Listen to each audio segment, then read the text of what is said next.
आज ही Doubtnut app download करें। Doubtnut पर होगा अब आपके सभी मैथ्स, केमिस्ट्री, फिजिक्स और बायोलॉजी डाउट्स का सफाया। बस अपने क्वेश्चन की फोटो खींचो, उसे क्रॉप करो और तुरंत वीडियो सोल्यूशन पाओ।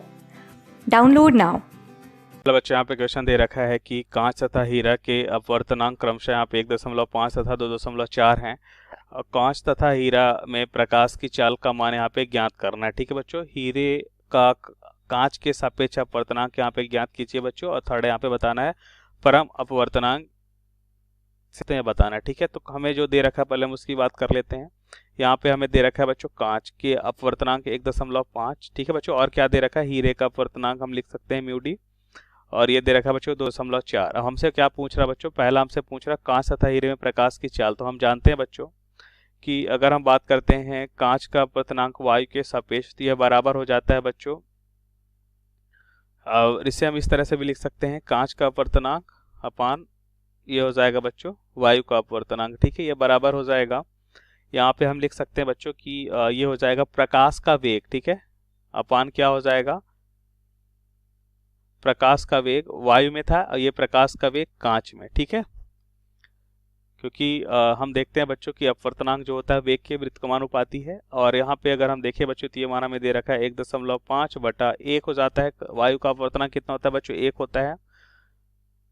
वायु प्रकाश का वेग वायु होता है बच्चों 3×10⁸ होता है बच्चों, और भीजी हमें यहाँ पे निकालना है। ठीक है, कांच में वेग निकालना है, तो ये हो जाएगा बच्चों भीजी बराबर 3×10⁸ डिवाइड बाई कितना हो जाएगा बच्चों, ये हो जाएगा हमारा 1.5, और ये कैंसिल हो जाएगा, यहाँ पे आएगा बच्चों 2, और यहाँ से हम लिख सकते हैं बच्चों भीजी बराबर 2×10⁸ क्या हो जाएगा बच्चों, 2×10⁸ मीटर प्रति सेकेंड।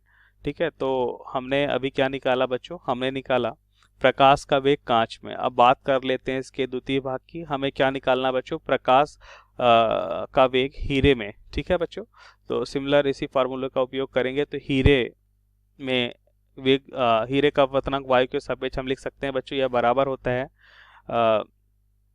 वेग हो जाएगा बच्चों प्रकाश का वायु में और प्रकाश का किसमें बच्चों, हीरे में। तो ये यहाँ से बी डी निकालना है बच्चों, तो ये हो जाएगा बी ए, जिसका मान है 3×10⁸। हम जानते हैं बच्चों प्रकाश का वेग वायु में 3×10⁸ होता है, और अपवर्तनांक जो है बच्चों हीरे का हमें दे रखा है वायु में 2.4। ठीक है, तो यहाँ से अगर हम देखें बच्चों तो क्या मिलेगा, ये दशमलव हम ऊपर कर लेते हैं, 10 ऊपर हो जाएगा बच्चों, 2 से कैंसिल कर, पहले 3 से कैंसिल कर लेते हैं, ये हो जाएगा बच्चों हमारा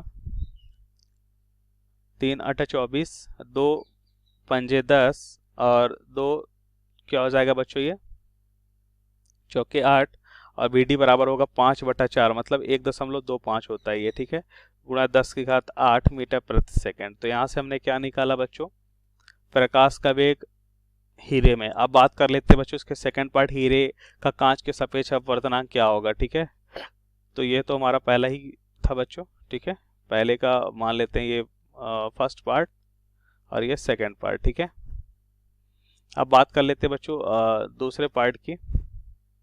ठीक है, जिसमें हमें क्या बताना है, जिसमें हमें बताना है बच्चों हीरे का कांच के सापेक्ष अपवर्तनांक। इसका मतलब हम समझ गए बच्चों, हीरे का अपवर्तनांक बताना है किसके सापेक्ष, कांच के सापेक्ष।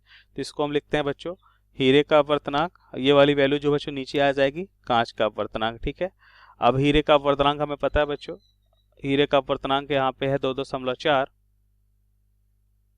और कांच का अपवर्तनांक कितना है बच्चों, 1.5।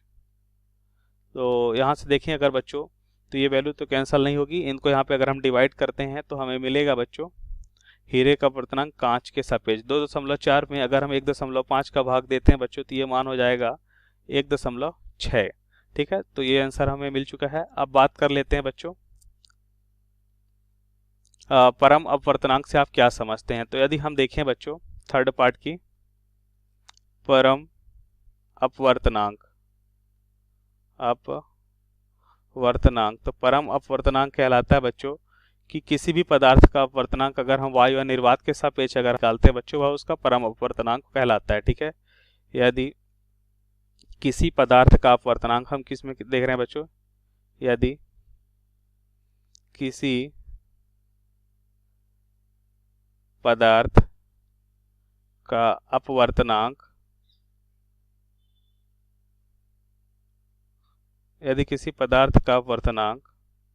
हम किस में देखते हैं बच्चों? वायु या निर्वात के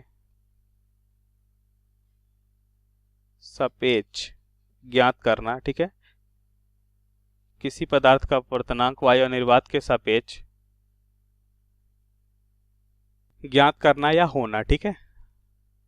क्या कहलाता है बच्चों? ये परम अपवर्तनांक कहलाता है, ठीक है।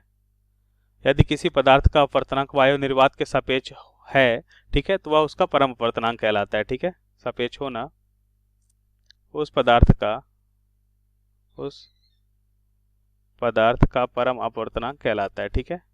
तो उस पदार्थ का परम अपवर्तनांक कहलाता है। अब यहाँ पे हमें जो दे रखा था बच्चों, यहाँ पे ग्लास मतलब हम कांच का अपवर्तनांक देख सकते हैं, और यहाँ पे हमें दे रखा है बच्चों हीरे का अपवर्तनांक, ठीक है। तो किसके सापेक्ष दे रखा है बच्चों?